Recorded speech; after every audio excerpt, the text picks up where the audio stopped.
Hello and welcome. Today I will be showing you my ninja deck profile.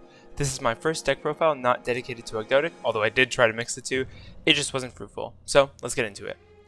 The first card I use is Yugioh the Weighted Ninja. We play one of these because when he's summoned, he lets you flip up to 2 monsters into face-down defense position, and then they cannot be changed.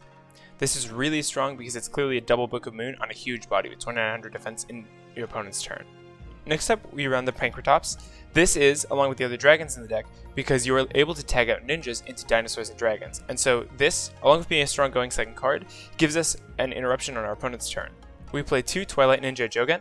This guy is just a body, and ninja really is all about just getting special summons to the field. We don't have that many normal summons, so these free specials are very important. You don't quite need 3, but he's really good. Next, we have 3 Ninja Grandmaster Hanzo. On a normal summon, we can search a ninjutsu art, and on a special summon, we can search a ninja monster. Very flexible, lets us access our whole deck, is kind of tough with timing because it's a when, so if he comes out during the opponent's turn with our trap cards, sometimes you can miss timing, so just be careful of that, but the value really is during your turn. Next, we play 1 Fallen of Albaz. This is a dragon, meaning we can cheat it out during our opponent's turn and get that fusion summon along with the board removal from using it as material. So this is a really great interruption. Everyone knows why this card is good. We play 3 Upstart Golden Ninja.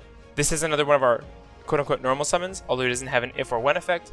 While he's on the field, you can discard a trap card to summon a ninja from deck, and that's just really strong. If he gets ashed or something, it's okay, but if it goes through, it gives you really big access to your whole archetype. Next, we play Baku the Beast Ninja. When this guy is searched, he can actually be special summoned to the field. So if we special summon Hanzo and search Baku, you get a second body. And so a line of play I really like is summoning Upstart, discarding a trap to special summon Hanzo, Hanzo searching a ninja, searching Baku, and then specialing Baku. That's 3 monsters, all starting off of this Upstart Golden, which is pretty strong. We play 3 Ash Blossom for good interruption. We play 3 Mitsu the Insect Ninja. This is just another really easy special summon. I've never used her other effect, but she does have one. It's a negate effect. Good luck. We play 3 Tobari the Sky Ninja. This guy's really solid. The turn he's summoned, he cannot be destroyed, and he allows for a quick fusion on your opponent's turn, which can be really good with our fusions, as you'll see later. He also has a very good special summon effect, where you can discard him to special summon a ninja from hand, so he really encapsulates everything ninja wants to do. We play 1 Armor Ninjutsu Art of Alchemy. As you can see, we play Extravagance, so we don't want too many draw cards, but on the turns we don't have Extra, this lets us destroy all ninjutsu arts we control to draw 2 cards, which is just really solid as a starting play. You can always use it just to fish for a little more resources. We play Rhoda because we play Warriors, although there aren't actually that many, so this is a really great Ash lead, especially if you don't need the card, because if it gets hit, it's okay. We play 3 Pot of Extrav. The extra deck is used a lot in this deck, but it's not a toolbox extra. We always go into the same things, so banishing 6 random cards just isn't likely to ruin us. We will have other options. As you can see, we play a lot of 3-0s. 1 Called By for defense from Ash Blossom. 1 Ninjutsu Art Notebook. We can search out our ninjutsu arts with this card, so it's just really flexible. But we don't need that many, because we have access to our ninjutsu arts through a lot of cards, like Hanzo. 2 Ninjutsu Art Tool Iron Digger. This card is really, really good. It is great going second, of course, but going first, you can also use it. What it does is it lets you banish a ninja from grave, and then destroy a card on the field, and then when it leaves the field, it lets you summon a banished ninja. So a really great play is to use its effect to banish a ninja from grave to destroy something opponent on the field, and then use the monsters equipped to, thus sending it to the graveyard and summoning the ninja you banished. Next up, we play 1 Hidden Village of Ninjutsu Arts. This protects our ninjas and gives us a bit of recursion, although it's a bit slow. It's kind of like an end phase grab because it doesn't let you use the card you grab, but with trap cards, that's not a big deal. So it's alright. It's very good. You don't need that many, so we play the 1 because it's searchable. 3 Imperm, because this card is busted. 1 Ninjutsu Art of Shadow Sealing. This lets us tribute a ninja to banish an opponent's monster and block the zone. That means if we're taking up our extra monster zone and we banish something from theirs, we can actually extra link. It's not foolproof, but it's really good. Ninjutsu Art of Duplication. Tribute a ninja, summon a ninja from your deck with level totaling that ninja. So, it's really nice using Yugioh, who is a level 8, or even if you use something like Hanzo, he's a level 4, so you make the 2 Mitsu. Or 1 Tobari, 1 Baku, some sort of combination like that. It gets you 2 bodies, basically no matter what, which is why this new batch of ninja have these variable levels between 1 and 4. 1, 2, 3, 4. Next up, we have 2 Ninjutsu Art of Dancing Leaves. This is probably the best card in the archetype. It lets you tribute a ninja to summon a ninja from deck. Its secondary effect lets you bounce back row, which, as you may notice in playing this deck, The ninjutsu arts become kind of dead after the monster they made leaves, so it's really good to recur them and not have them filling up your spots. That's why you can afford to destroy them with Ninjutsu Art of Alchemy, because they're not doing anything once the monster they make leaves.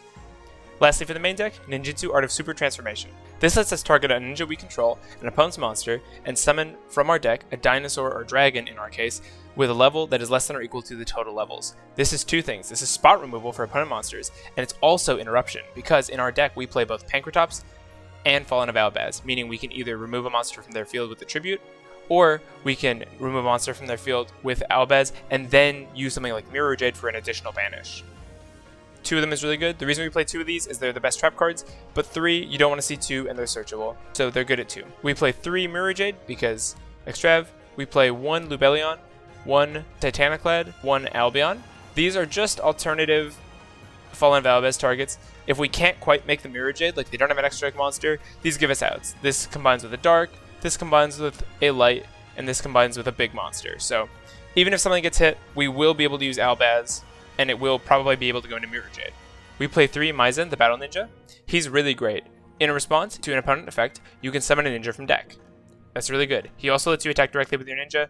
It's really solid because their attack values aren't that good, so they're not good at beating things over. They're really relying on their removal to do that, and it gives you an interesting alternative to a beatdown strategy.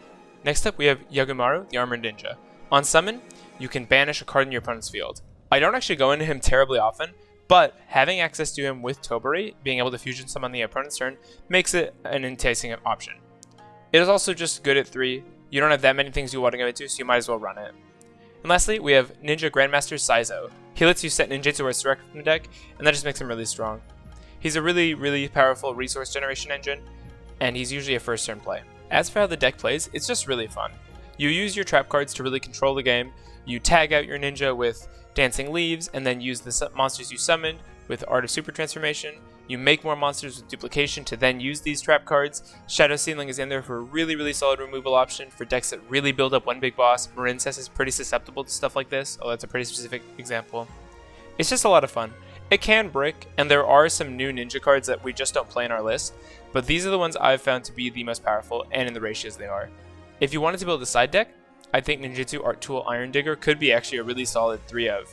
As well as having Dino Rest or Pankratops, this is kind of a flexible deck. You could play it going first or second because of the presence of stuff like Fallen of Albaz and the trap cards. Obviously the trap cards, you want to go first, but the option is there if you want it. So I hope you like this. I hope this gets people playing Ninja because it's a really fun deck. It's one I've been playing for a long time, so the new support really excites me and I can't wait for this OCG stuff to hit the TCG. That's all for me. Thanks for watching, and I'll see you next time.